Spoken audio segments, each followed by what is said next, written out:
Good afternoon, everybody, and welcome to the latest edition of It Pays to Be Polarizing. Ooh, I should have slowed that down. Good afternoon, everyone, and welcome to the latest edition of this. That was really good. Let's try that one more time. Good afternoon, everyone. It is afternoon. Okay, there we go. Wait, last try. Ready? Take 14. Good afternoon, everyone. Welcome to It Pays to Be Polarizing. My name is John, aka JB3, and today I want to talk about something that's pretty close to home for me. And this one's a little bit hard to talk about because it's one of the few times in my life where I've actually been disappointed in myself and have a regret for something that I wish I could have done, but no, even in hindsight, it was a little selfish, but it was just that I could not cope with what was happening at the time. So I thought the best thing to do was not be part of what was happening. Fair or not fair, right or not right, that's something for you to decide. Of course, it's a judgmental thing. It pays to be polarizing, hence the name. It's a judgmental place for sure. We live in a judgmental world, unfortunately, for a lot of reasons, and a non-judgmental world, unfortunately, and fortunately, for a lot of reasons. So, to the story. Back in 2016, on August 8th, at around 8 o'clock in the morning, I received a instant message on Facebook from the brother of my best friend. My first best friend. My first best friend had unexpectedly passed the night before. He had been home. He had spent time with his mom. He had brought his daughter to their vacation home in Maine for a weekend, let her experience all things that Maine was. Went to his favorite place, got a pizza to take home in calzone, of course, because Tom was the calzone guy. I was the pizza guy. And Tom went home, and after spending that time with his family and getting to one of his favorite vacation places with his daughter, he decided to lay down and take a nap, and did not wake up from that nap. I got a message the next morning from his brother, Jim, letting me know that Tom had passed in his sleep. And it was the hardest way he could contact me because he didn't have my phone number at the time and didn't know any other way, so I reached out that way. After collecting myself, I started to make the phone calls and send text messages to my friends to call me. I had some information, had some news I didn't want to share, let my family know as well. This was the friend that, growing up, we did everything together that we could. We played sports, we hung out, we watched The Night Stalker at 11:30 on Friday nights together. Kolchak was the best. I'll tell you. It was like Tom to every night. He was a night owl for sure. As we get older, he just always was up late at night. I was always the one early in bed and early to rise. He was the one late in bed and very late to rise. Some very funny stories from our childhood because of that. Saturday mornings or any time during the summertime, I would be up at the crack of dawn, and I would be dressed, ready to go outside, whether we were going fishing, whether we were playing baseball, whether we were going to just ride our bikes and have the other guys and tow skateboards all around the place, which was fun for us. Tie a rope to the back of your bike and tow a skateboard. Always a good time. Whether we were playing basketball, whatever it was, street hockey for the day, just going to hang out on the rope swings down at the local reservoir, swimming lessons at Fort Meadow, doing all those things, hanging out at somebody's pool for the day. Whatever it was during the summertime, finding ice in the wintertime to go skate on, play hockey was always the thing. It was just we were always doing something. Tom was one of those very just there. He would never get excited about stuff. He was funny as could be. If he wanted to be, he probably could have been a comedian. His sense of humor was as dry as mine is. His sarcasm was on point, and if you weren't prepared, he'd get you for sure. He made up nicknames for our groups and our friends, and they kind of stuck. He did some of the best impersonations you'll ever see. One of his favorites to do was Ric Flair, the Ric Flair walk, the strut. We were in different friends groups, for sure. I was the Bomar, as I get called by all the neighborhood. I'm still not sure what that means, except for I was smart. So I get picked on because I was smart in a way that whatever, it's just friends being friends. I didn't care. It didn't really hurt.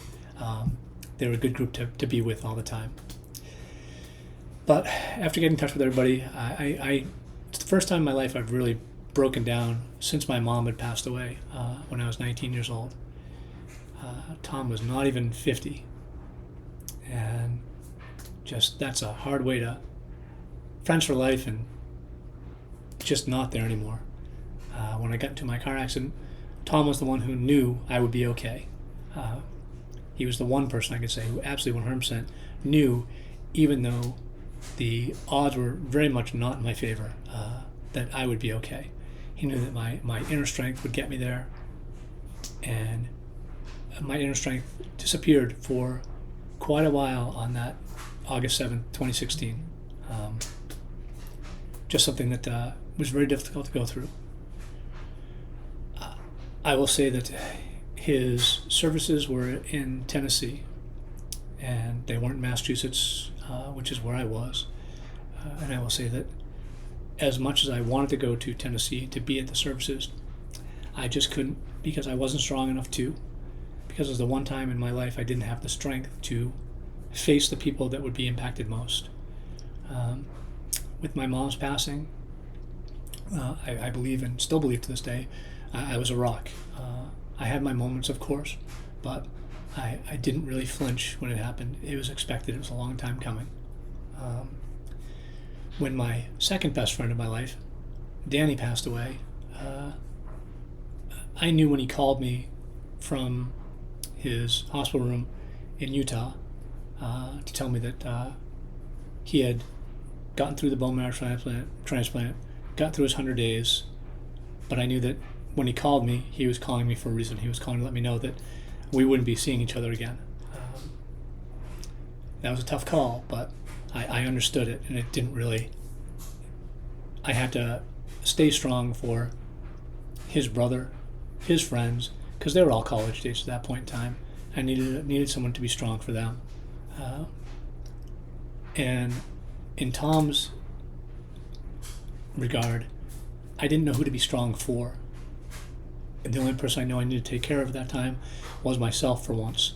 And the only way to take care of myself was to honestly not go. And I know that sounds selfish and it sounds cruel, but I just couldn't, because I was just so heartbroken, and still am. I see that message. I pick up my phone every August 8th actually, because that's when I got that notification. And I pick it up on August 8th, and I look at it, and I read that message every day. That, it's just so hard to see, and I'll do it right now, actually.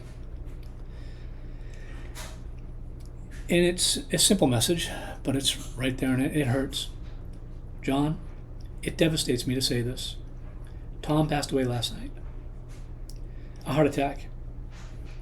I don't know anymore. Other than that, it was a complete surprise. He's not kidding about that. It was a complete surprise to be sitting in the parking lot, getting ready to go to work, just about to walk in the door, and get this text. I'll try to keep you up to date on what goes on. Sorry for doing this on Facebook. Typing it is hard enough. Not sure I could speak it. And I didn't know. I couldn't speak it myself at the time. I literally was in my car and I broke down outside in the parking lot. I walked in and told my boss I need a day to just take, because I couldn't work that day at all. I couldn't be around people. Tom was my best friend. He and I, we would do our nighttime drives. We'd leave at 4 o'clock on a Tuesday afternoon from good old Marlborough, Massachusetts, and we would drive to Madison Square Garden to see the Rangers, because Tom was a fan. And I would always root against them. I would go there with my 1940 chants and just keep doing that until they finally won in 96. Unfortunate as that may be. Or 94, sorry. That was still the same thing. Devils won in 96. That's why I remember that. The Devils. So it was crazy that we would go back and forth like that. I was a Devils fan. He was a Rangers fan. He got me to like other teams. He was the one that, along with my grandfather, Tom was a fan of athletes and what they did. He didn't care. He wasn't really a hometown sports fan. Actually, he was the polar opposite of a hometown sports fan. he did everything but like the Red Sox, Celtics, Patriots, Bruins. He liked everybody else. And it was kind of great to be a person who understood why he did, not always follow suit and like those, but I found myself, because of things my grandfather said and because of what Tom said, that Boston was not the only place where great athletes were. In fact, there were great athletes all over the planet, great people all over the planet. And Tom was one of those that he could help you see that, in a funny way, of course. Because as kids, when we were playing wiffle ball, we would imitate batting stances. We had Dave would imitate Carlton Fisk, Jim who would, the other Jim, the plumber Jim, we'll say the plumber Jim, and the other Jim, Tom's brothers, the artist Jim. The plumber Jim would always, he'd imitate Dwight Evans, one of the Boston Red Sox, or Carlton Fisk, or sometimes even Jim Rice, but that was always a stretch for Jim Rice. I would imitate Ricky Henderson because I loved his batting stance. He wasn't a Red Sox. I know, it was tough. Jim would also imitate Fred Lynn. He loved Fred Lynn. So that was his big thing. But when we would play, we'd always imitate somebody else. We'd impersonate what they were doing. We'd mimic their stances. We'd mimic their shots when playing hockey. We'd do their celebrations as well. Although celebrations weren't really a thing when we were growing up. We would just kind of put the bat down if you were playing baseball, or skate to the bench if you were playing hockey, or just turn and look at your team if you were playing basketball, which we didn't do a lot of. We didn't play a lot of basketball, but everything else we did. Always a good time. So that was 9 years ago, and it still feels like it was yesterday. It still hurts like it was yesterday for Tom, for sure. So the one regret I have is I did not go to the services for him, like I said, because I couldn't. It was hard. It still is hard. I will admit that every time. Like I said, when I see that message, it just gets harder and harder. So this is revealing a little bit of me and who I am to all of you. A little bit different than my normal stuff. But I'll be on here again shortly, putting more together for you. This one looks like it's a little long too. I think about 13 or 14 minutes. I apologize for that. I'll try and keep them shorter. But if you like this type of content, if you want to see something else, please put it in the comments. Like and subscribe if you will. My subscriptions has doubled, which is kind of neat. I don't think I did anything, and I think that's part of it. People were glad I was away. Not sure. But again, this is John, aka JB3. It pays to be polarizing. Thanks for watching and supporting this. Appreciate it.